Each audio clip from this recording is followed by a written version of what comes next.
हमारे देश में जहाँ की हर साल कोई न कोई चुनाव होता ही रहता है और इससे कोई प्रदेश, कोई जिला और कोई स्थानीय इकाई अछूती नहीं रहती है। हर आदमी को अपनी बात कहने के लिए पर्याप्त अवसर और मंच हमेशा उपलब्ध होता है, बस आपको कहना आना चाहिए। एक तरफ ऐसे लोग हैं जिनको अपनी बात सही ढंग से कहना भी नहीं आता और वो सरकार और व्यवस्था को ब्लैकमेल करने के लिए अलग से प्रेशर ग्रुप बनाए रहते हैं।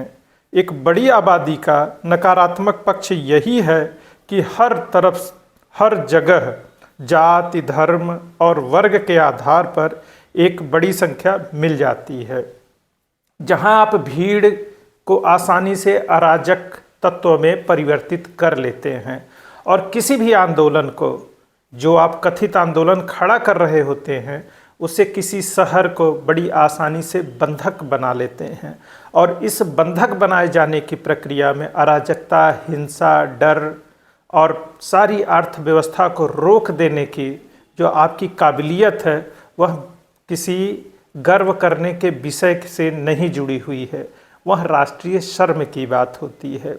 अगर आपके पास कनेक्टिविटी और बाजार तक पहुंचने की क्षमता है तो आज शिकायत करने की आपको ज़रूरत नहीं है।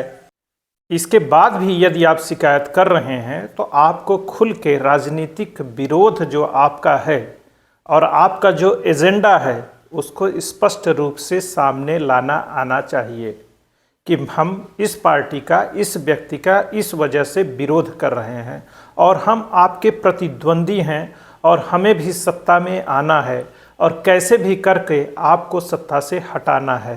तो इसके लिए पूरी राजनीतिक व्यवस्था है, लोकतंत्र है और हमारे देश में चुनाव की एक सतत प्रक्रिया है। आप जनता के बीच में जाइए, अपनी असहमति का सही कारण बताइए और आप वर्तमान सरकार जो इस समय है उसके विकल्प के रूप में बेहतर अवसर देने और काम के बेहतर तरीके करके आप साबित करेंगे, यह भी बताइए और सरकार को बदल दीजिए। अब हम वो ब्रिटिश काल वाली भारत में नहीं रह रहे हैं जहाँ की हमें सरकार के खिलाफ हिंसक, अराजक, हड़ताल, बंद जैसे आंदोलन की ज़रूरत पड़े, क्योंकि अब चुनाव हो रहे हैं। तो कोई भी सरकार यदि चुनी गई है तो वह जनता के बीच में अपनी बात ले गई थी और जनता ने उसे समर्थन देकर, वोट देकर उसे सत्ता में आसीन किया है। अब इसका तरीका यही है कि 5 साल आप इंतज़ार करिए। इंतज़ार चुनाव का करना है और अपने लक्ष्य, अपने काम, अपने उद्देश्य, अपनी बात को निरंतर जनता के बीच में आपको ले जाना है और इसका काम आप ही को करना है। इस 5 साल के दौरान आपको जनता के बीच बने रहना है और वर्तमान सरकार की नाकामियों, खामियों को जनता के बीच रखना है कि आप कैसे बेहतर विकल्प हैं। अब इस तरह के सड़कों पर अराजकता फैलाकर आपको कुछ नहीं हासिल होगा, क्योंकि सोशल मीडिया और इंटरनेट के आ जाने की वजह से हर पक्ष की बात आसानी से लोगों तक पहुंच जाती है। तो जिस जाति और समुदाय का होने के कारण आपको एक बड़ी भीड़ मिल जा रही है, तो वही बड़ी भीड़ दूसरे तरफ भी आपके विरोध में उन्हीं कारणों से खड़ी है। तो ऐसे में आपका आंदोलन, संगठन, विचारधारा एकदम से कमज़ोर हो जाती है और चुनावों में वोट के समय आप इरेलीवेंट हो जाते हैं। अब सोचिए, बड़ी बड़ी बातें करने वाले बहुत से व्यक्ति और दल क्यों नहीं चुनाव जीत पाते हैं? तो इसके पीछे मूल कारण यह है कि आपकी विचारधारा और बात से सहमत रखने वालों की संख्या से ज़्यादा आपसे असहमत रहने वालों की संख्या है जो आपके खिलाफ वोट करती है। ऐसे में आपको जाकर लोगों को कन्विंस करना है कि आप सही आदमी हैं और आप सही बात कर रहे हैं।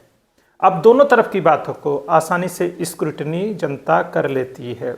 मोबाइल पे वह आसानी से किसी भी पक्ष को, किसी भी बात को, किसी भी व्यक्ति को, उसके इतिहास, भूगोल को आसानी से सर्च कर लेती है। ऐसे में आपकी बकवास अब उतनी कारगर नहीं रह गई है।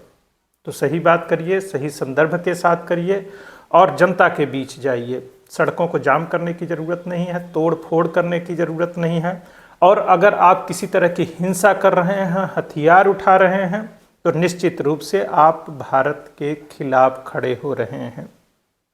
अगर आपको अपनी बात कहने से रोका जा रहा हो, चुनाव लड़ने से रोका जा रहा है, तब आप शिकायत कर सकते हैं और आप हर तरीके से विरोध कर सकते हैं।